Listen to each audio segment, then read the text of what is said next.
Silly butts, we back. Let's get it. There's this war that's happening in the country just south of us. A war in which 100,000 people have been killed since 2007. Mira bien, hijo de tu puta madre. A mí me pega la verga el mencho. Aquí si nomás se lo digo puro. El mencho a mí me pega la verga. Oh man, they cutting up. In today's world, the internet, social media, and cyberspace have overcome the majority of everyone's lives, especially the youth of our society. Most people on social media platforms like Instagram, Facebook, Twitter, and TikTok are there to join the trends and the latest viral challenges. You don't troll the cartel. But some are so obsessed with the spotlight that they would do anything to capture the audience's attention, even challenging and threatening one of the most notorious drug lords in Mexico. I'd never. This was unfortunately the case Never. for the TikToker who got brutally murdered after disrespecting the cartel. Man, stop playing with them, man. For real, y'all tripping. In the heartland of Mexico, cartel and gang violence casts a shadow over many cities and states. Communities are being torn apart by crime, and people are suffering due to the brutality and violent activities caused by criminal organizations. For years, the cartel's domains have expanded, and along with it, the crime rate in Mexico has risen. Turf wars and ongoing battles between gangs and cartels have left communities devastated. It has been a continuous effort from law enforcement to bring these criminal organizations under control, but the struggle remains constant. Now, the Tijuana cartel traditionally ran the drugs business in the city, but the Sinaloa cartel has moved into their turf and taken away some of the business. It means now that the city is at the center of a major and bloody turf war, making it one of the most dangerous cities in the country. Currently, there are numerous cities and states being overwhelmed by cartel violence, but the three most outstanding states are Sinaloa, Durango, and Chihuahua. Some call these states the Golden Triangle because it is traditionally where opium and marijuana are cultivated and harvested for drug creation. Basically, it's the powerhouse of these cartels. Narcotics are manufactured in these places and transferred across the border. It's where their profits begin. Way to run that bag up. Then, there are endless routes and pathways through the cities where narcotics are secretly transported from Mexico to the United States. Now this is very important. These drug smugglers need to ensure that their products arrive safely and efficiently across the border because this is where they make money. The United States is the #1 consumer of narcotics. The United States is the biggest consumer of both legal and illegal drugs in the world. Now, the border between Tijuana and San Diego is one of the busiest crossing points. It's been at the center. Man, what? The border? It was a big hole in the wall there, man. Y'all ain't just see that? Man, are y'all looking at it right now, man? It's a hole in the wall. Like, there is nothing there stopping people from walking through that. Like, that's like a door they think you just walk through at any time. And don't get me started with that whole ocean that's sitting right there, too. Like, I don't know what y'all stopping, but y'all must be trying to stop the rats and the mice because y'all definitely ain't stopping the cartel from getting through that. They can just walk right through. Straight up. Of trafficking for decades, and it's not just drugs, but it's human smuggling as well. Oh, crap. Let's return to how cartels, drug trafficking, and rivalry sparks turf wars that negatively affect the lives of Mexican communities and populations. Drug trafficking and smuggling have been the main industry and sources of income for these crime organizations. That's why they're known as drug cartels, because they manufacture and distribute drugs for profit. Everything sounds systematic and businesslike, but that's not all. There is the matter of rivalries. So many gangs and cartels want a piece of the drug business pie, but not enough profit to go around. Wow. And these cartels are not crazy about sharing and caring. To possess all the benefits of the drug trade, they need to be the ones in power. Whoever is the last one standing will gain all the profit, authority, and domain. Therefore, turf wars break out, and these organizations fight to the death. The fight over control of the smuggling industry turned the entire nation into a battlefield. Innocent people lose their lives over these violent rivalries, but these cartels could care less. Nothing matters to them except power and control. Ecuador is in the grips of an unprecedented drug war. Violence and murder between rival gangs has become so out of control that the government has declared multiple states of emergency, and the military is now enforcing a 9 p.m. curfew in the worst-hit cities. Wow. Simplemente soy un comandante aquí en la región de Michoacán, comandante aquí del Cartel Jalisco Nueva Generación. A mí no puede haber alguien que diga secuestramos, robamos o extorsionamos. Nosotros no nos dedicamos a eso. Nosotros nos dedicamos, somos narcotraficantes. Nosotros producimos, exportamos y vendemos droga. Eso es de lo que el papá de nosotros hace el dinero. Esa es la empresa de nosotros. Just to break that down real quick, he basically was just saying that they don't do none of that kidnapping and a wrongful killing outside of, you know, the people that they beefing with. And they don't really do too much of that crazy stuff that the media portray them to be doing. But they do sell narcotics. That's what he's saying. They make their money off narcotics, and that's what they do. But all of the other stuff that they be talking about on the media, they don't do. I don't pick sides here. Y'all know me, DtaeNoDinero, man. I'm a one man. I'm all by myself. You know, I don't really do all of that picking a side stuff. So I just be listening in and just, you feel me, paint my own picture. And I hope some of y'all paint your own picture too. Let's get back to the video though. Let's see what they're talking about. You might wonder if these crime organizations ever decided to join forces like the Suicide Squad or something. The real squad. Maybe for a better alliance or to defeat a common enemy. The answer is yes. There have been times when cartels would join forces or smaller gangs would integrate with the major organizations. But most of these alliances usually don't end well. The reason being, they're too power hungry. All these cartels want total domination and authority. They're either using each other for benefits or they're waiting for the chance to undermine the other. For example, the Sinaloa and Tijuana cartel have been known to join forces in partnership before, but that story didn't have a happy ending. Instead, the two ended their relationship in turf wars and vengeance. It was even more brutal than your first breakup.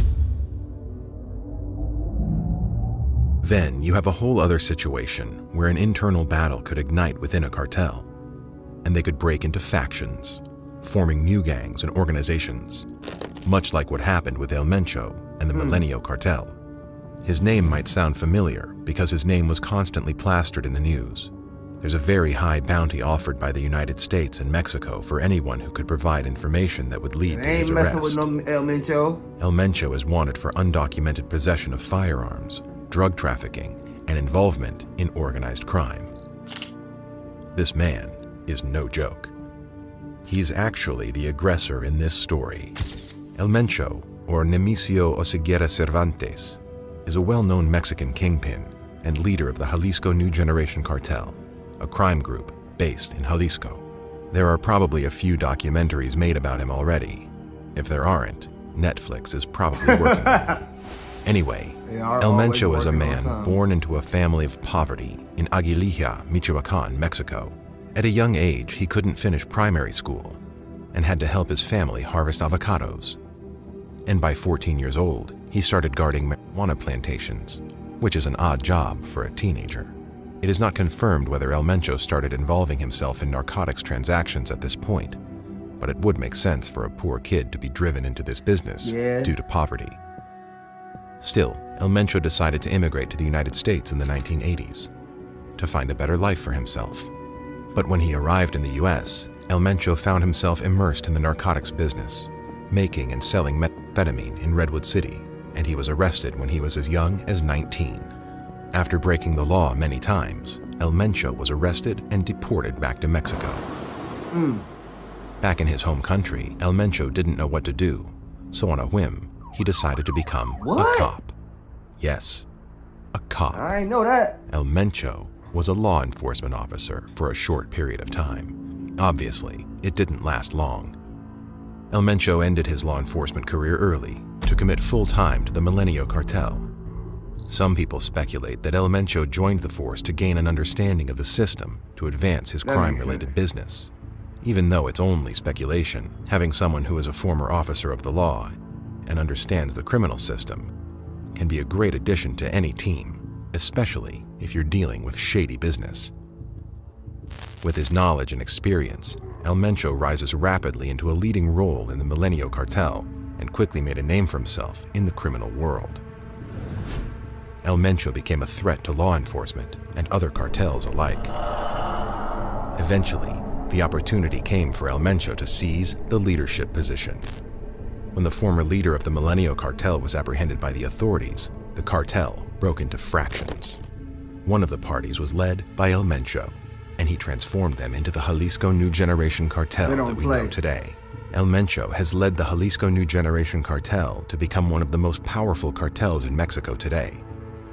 Their group can rival other major cartels like Sinaloa, Tijuana, or Gulf Cartel. Clearly, El Mencho is a force to be reckoned with and a talented individual.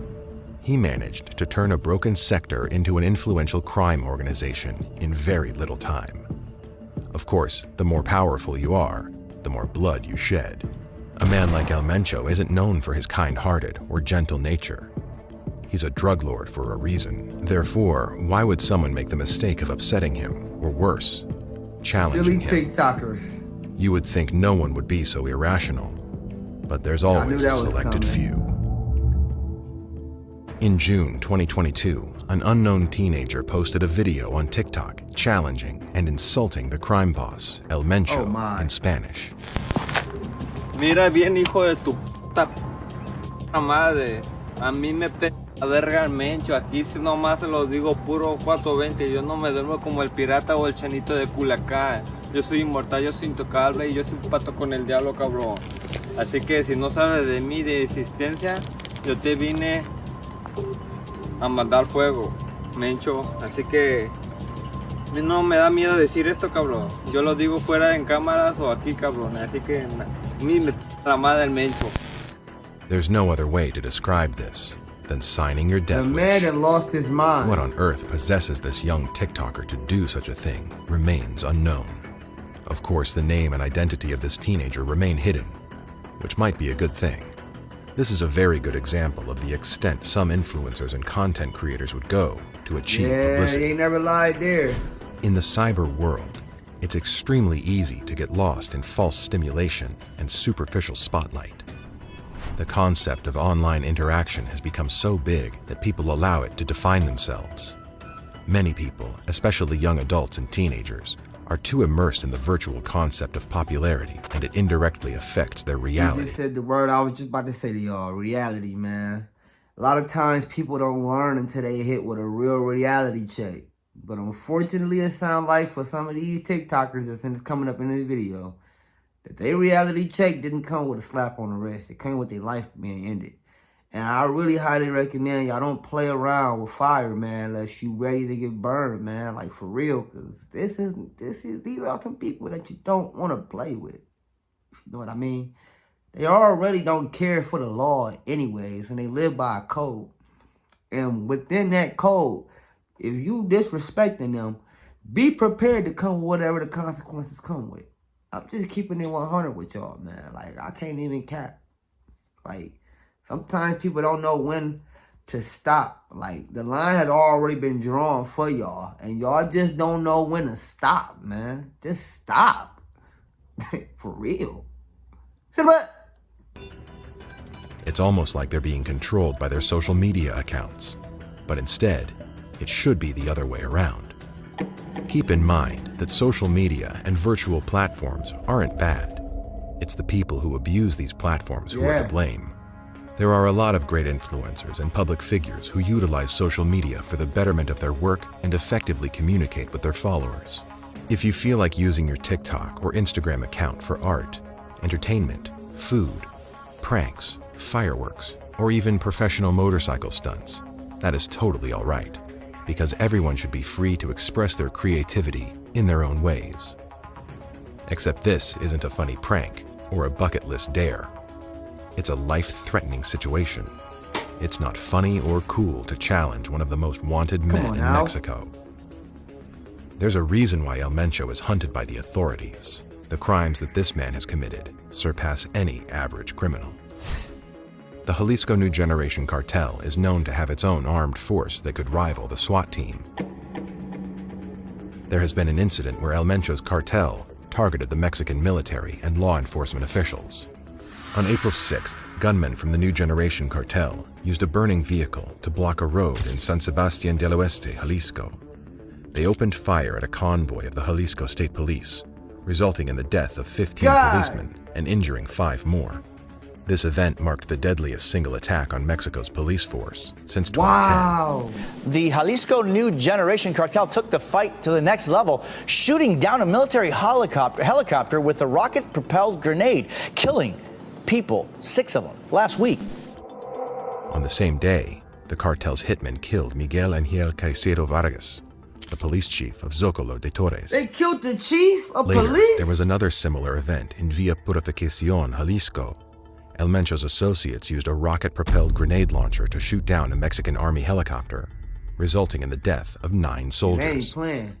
They also set buses, banks, and gas stations on fire, affecting multiple towns across different states. It was pure disaster. The New Generation Cartel can be considered the bringer of chaos and death. Even federal authorities can barely keep them under control. At this rate, El Mencho is set to become the next deadliest drug lord, like El Chapo or Pablo Escobar. Yeah. Since El Chapo is imprisoned and Pablo Escobar is dead, it won't be long until we see El Mencho rise to the throne. Man, that's crazy. You can see why it's not wise to anger El Mencho or the New Generation Cartel, or any criminal for that matter. Let's rewind a little, because in the TikTok video, the teenager mentioned 2 other names. He said, "I don't sleep like El Pirata or El Chanito de Culiacán." Who are El Pirata and El Chanito de Culiacán? Well, they are 2 other influencers who did a very similar thing to this teenager. All 3 of them decided to post videos on their social media to badmouth El Mencho and the New Generation Cartel. The first person we should talk about is El Pirata, because many people are familiar with this individual. I'm not. El pirata Y'all- de y'all some in the Culiacán comments. tenía 17 años. Se hizo famoso en redes sociales desde hace 2 años por subir videos mostrando armas de grueso calibre, autos de lujo, joyas, además de emborracharse y drogarse. Juan Luis Lugones Rusoles, also known as El Pirata de Culiacán, gained widespread attention as a young Mexican YouTuber who captivated the public from an early age. Juan Luis was born in Sinaloa, Mexico, the home state of the famous drug lord El Chapo. The YouTuber was born into a troubled family, and his childhood was marked by the lack of a father figure. His father left before he was born, and his mother abandoned him at a young age. Man. Juan Luis was raised under the care of his grandmother. From the start, you can see that this young man lacks a childhood foundation. Therefore, it makes sense for him to want to seek uplifting attention elsewhere. Tolerance Drinks and acts outside the irresponsibly. They cheer him on and encourage him to party every second of the day like there's no tomorrow. And Juan Luis did just that. Juan Luis started to bro fill was his social possessed. media pages with pictures No of himself cap. driving fancy cars, hanging out with many women, partying with other influencers, and even posing with firearms. His purpose was to influence people to believe that he's living a life of luxury and wealth, painting a picture of a successful man. But in reality, he's a misguided teenager. The young man surrounds himself with people who are exactly like him, young and reckless, or people who want to see him act crazy for publicity. Maybe it comes from Juan Luis's broken childhood, but the YouTuber allows himself to get lost in this sea of chaotic demands. He wants the attention, the spotlight, and the stimulation. It gives him a false sense of power and pride that he never experienced before. Therefore, he keeps committing to it, not caring about the consequences. Though there were signs of Juan Luis beginning to understand the repercussions of his actions. In July 2017, the YouTuber did an interview with Pepe Garza, and during the interview, he expressed his acknowledgement of his alcohol problems. Lo que pasa es que la gente también me dice, compa, ¿cómo le haces para aguantar tanto, para aguantar tanto tomar? Así me dice a veces y yo le digo, y yo nomás me río, no, pues no sé yo cómo le hago, la neta. Juan Luis acknowledged that he had a problem with alcohol, but he hasn't done anything to help fix the problem. He expressed that he wants to change to further his music career, which was taking a turn in a good direction. At this point, Juan Luis was just signed with a major record label company. At the end of the interview, the host wished him luck in his career journey and hoped he could overcome his drinking problem so they could see him thrive for many years to come. But unfortunately, Juan Luis didn't take this advice to heart. It's a shame, but during one of his drunken moments, Juan Luis decided to record and publish a video on his social media. The content of the video is unquestionably to badmouth the drug lord, El Mencho. El Mencho a mí me pela la verga. Again, the reason for posting this video could be purely for publicity. There's no definite explanation as to why Juan Luis would commit such a suicidal act, other than to appease his followers and show off how tough he was. The video was posted in December 2017. In the video, Juan Luis had a very careless attitude and cursed at El Mencho. He specifically said, El Mencho a mí me pila la verga. In English, it translates to, El Mencho can peel my... Come on, man. It's a clear sign of disrespect, and it didn't end well for Juan Luis.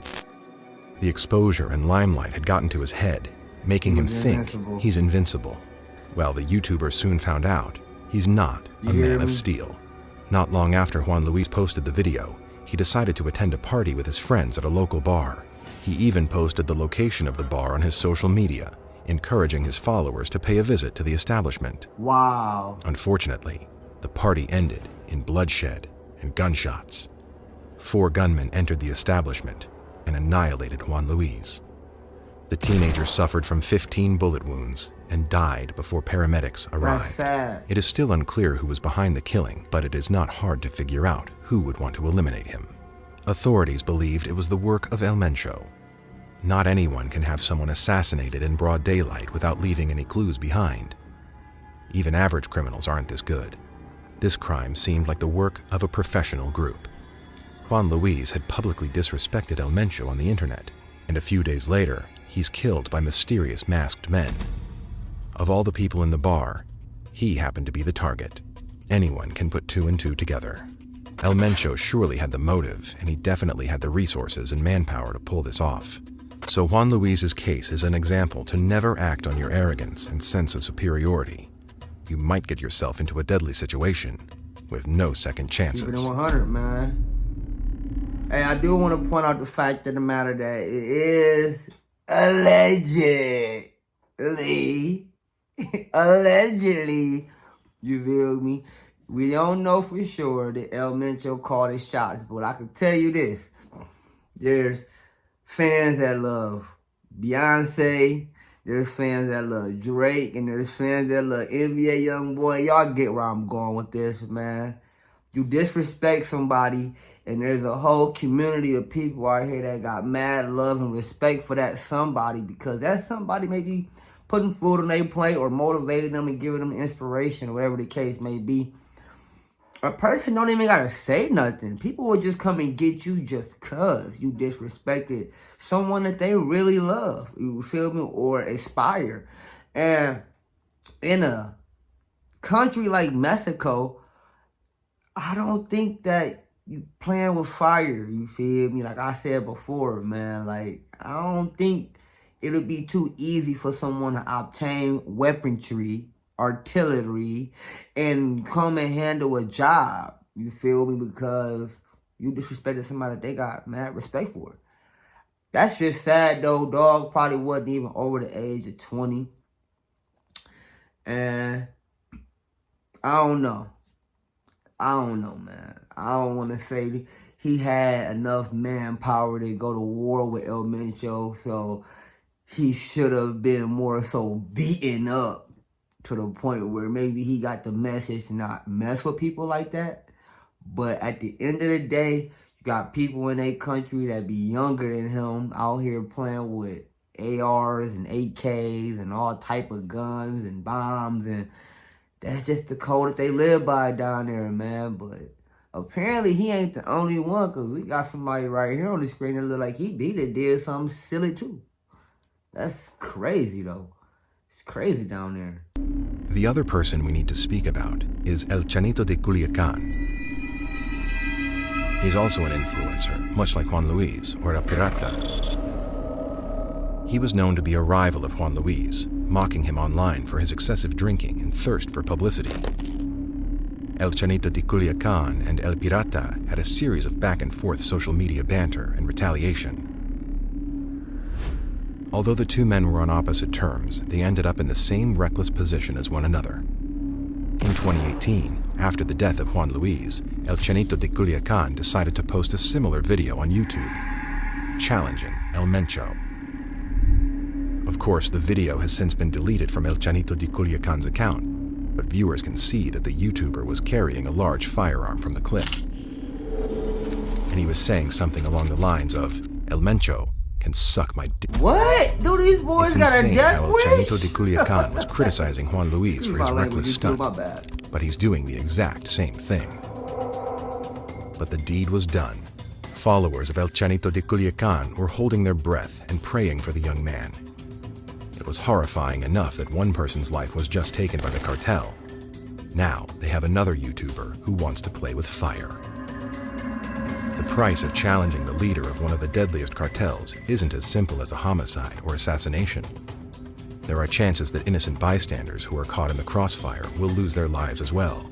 Many lives could be affected by one impulsive statement. Luckily, El Chanito de Culiacan came to his senses eventually. He posted a follow-up video apologizing to El Mencho for his disrespectful comments. Not a bad idea. Sí, disculpa. No están mis 5 sentidos.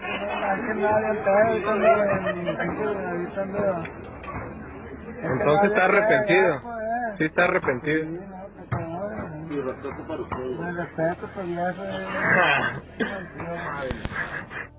Even though the apology was made, everyone was still worried for El Chanito de Culiacan, especially when he didn't make another appearance on his social media and wasn't updating his followers. Some people thought he was kidnapped or killed by the new generation cartel. A lot of people assumed El Chanito de Culiacan was dead. It was in 2019 when the hosts of the Margarito Music official YouTube channel publicly announced in one of their videos that El Chanito de Culiacan was staying at a rehabilitation center in Culiacan, Sinaloa, Okay. which is why he wasn't creating any more content online. One of the hosts, Margarito, stated, "He has decided to quit. He needs professional help. He is fine. He is in good health. He is recovering. Maybe he hit rock bottom and said he was going to quit that addiction. He was going to regenerate himself." Maybe it does take rock bottom for someone to realize their mistakes. Fortunately, El Chanito de Culiacan's rock bottom wasn't as terrible as Juan Luis's. Still, he's very lucky to have overcome that self-made obstacle. Definitely. Later, it was from the same channel that El Chanito de Culiacan announced that he was free from addiction.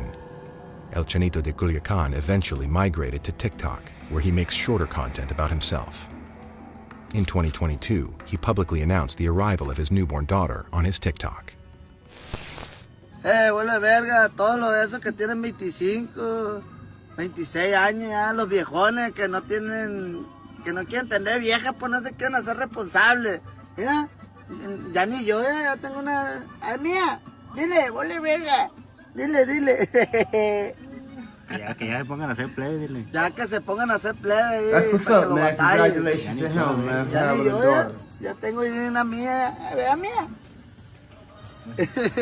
Al rato, dile. Al rato, huele mandilones.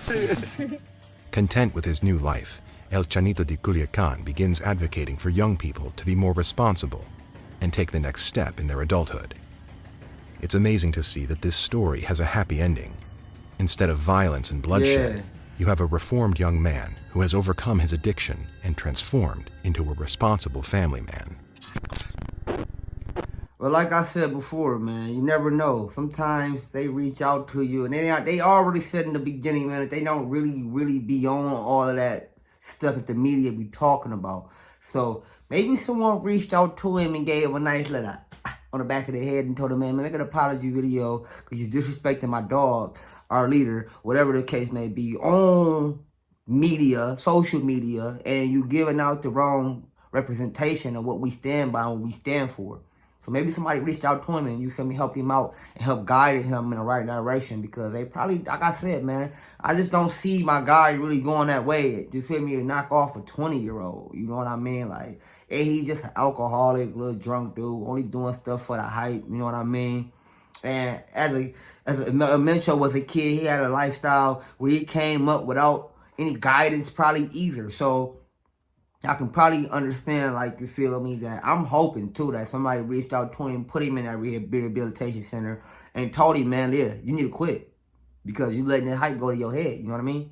But, man, I'm glad my dude's still alive, man, learn from his mistakes, man. Don't challenge El Mencho, especially down there, you feel me? You know, why y'all playing with dogs like that, man? Y'all know he got a $10 million bounty on his head. That mean that man is wanted for doing some heinous crimes. I just want that word. Shout out to Dave Chappelle. My dog. Well, let's go ahead and finish the video off. See the book. Maybe inspired by El Chanito de Culiacan, the teenager who posted the offending clip against El Mencho in 2022 decided to publicly apologize for his actions as well. Para el señor Mencho, pido disculpas, lo que dije no estaba bien, no estaba consciente de lo que estaba diciendo, estaba mal. Ese día amanecí bien pendejo. No me di las consecuencias, me dejé llevar por los seguidores y pido disculpas, se te quiere, a ti y a tu familia.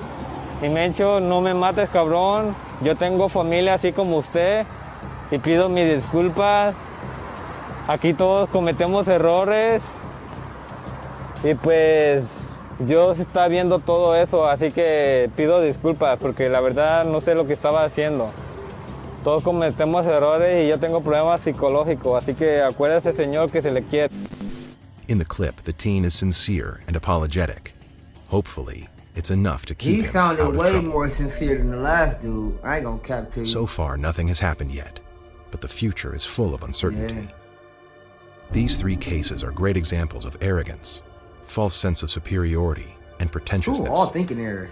Hopefully, no one else would commit such careless acts of provocation against a notorious crime boss. The next person might not be so lucky. Don't play. However, there's another theory on why El Mencho didn't take any actions against these young influencers. A rumor has been going around that El Mencho might be dead. Again, these are unconfirmed hearsay. In 2020, El Mencho was reported to have suffered from terrible kidney diseases. He had a hospital built in the village of El Cihuatl for himself to undergo treatment. There were reports that the crime boss hadn't been seen in years due to his illness. Then, in 2022, some unverified sources reported that El Mencho had died from respiratory arrest while receiving treatment at the hospital. These reports have not yet been confirmed, so it may or may not be true. The well-being of El Mencho affects the entire Jalisco New Generation cartel. Therefore, if something did happen to their leader, they would probably try to keep a low profile about it in case an internal war broke out. At the same time, El Mencho is powerful and wealthy enough to receive the best medical care that money can buy. He had an entire hospital built for himself. It's not unreasonable to assume that he also has the best doctors and nurses tending to his illness. The man could very well still be alive, and the report could be false. There's no answer yet. We'll have to wait for someone to confirm the status of Mexico's most wanted cartel boss. Hopefully, law enforcement could keep these cartel activities to a minimum and give the country a chance to recover from the destruction caused by these organizations. And if you're a TikToker, YouTuber, streamer, influencer, or risk taker who wants to do something dangerous, we might suggest bungee jumping or swimming with sharks. Please don't challenge El Mencho or another cartel boss, because you're not only putting yourself at risk, but others as well. No cap. Would you rather upset a drug lord or skydive off Mount Everest? We'd love to hear your thoughts in the comments. Drop them in the comments. Also, don't forget to like, subscribe, and ring the bell for notifications. Silhouette. My man ain't never lied, man. Drop some in the comments, man. What would y'all rather do? Whether you burn to death or drown? Cause I ain't gonna cap to you, man. I got a phobia of the ocean, man. Don't play with me in that ocean, man. I could swim, but just looking around, not being able to see nothing, no land where I will probably be able to rest my feet. After I've been swimming or probably dog paddling, you feel me, for hours, man. Come on, man, yeah. Like, for real though, man, I don't know what to say about all of the extra stuff, man. R.I.P. to the dude. My condolences go out to him, his people, his family, and so on and so forth. The dog definitely did lose his life. And he was young, man. He just signed a little record deal and all type of stuff. He was aspiring to be a musician and stuff like that. And just like the other two, he could have apologized and moved on from that dumb decision that he made. Because we all make dumb decisions. I mean, you know what I mean? All of us do. You can't just judge people for one thing that they done in their life, because we've all made dumb decisions. But unfortunately, he lost his life. And that's why I said what I said earlier about I don't think El Mencho probably had anything to do with that. I probably just think somebody stepped up to the plate to handle that, because they really had mad respect for El Mencho. And it was the first time somebody actually came out on social media and tried to disrespect dogs like that publicly to get their little hype up. After that, they probably thought about it and was like, man, look, we ain't gonna do that no more. We gonna start smacking them upside their head, let them know this what we can do, this how we can do it. So I think you should handle this situation this way. I think they took the steps that they needed to take. Now the second dude, his apology didn't really seem too sincere. His apology did seem like he was more so scared. But the third dude, I think he really had it in his head, like, I need to apologize. So that just go to show y'all, you know what I mean? That, you know what I mean? People, they come to their senses eventually. Just letting you know. It may not be the next day, but hopefully it'll be soon. But hey, it's your boy DtaeNoDinero, man. Drop some in y'all comments what y'all think about this video. And shout out to everybody that was in this video at all. You feel me? Thanks y'all for coming to me, watching these videos, subscribing to the channel. It's your boy DtaeNoDinero. I ain't got no money over here. Peace out. Silly. We out. Silly.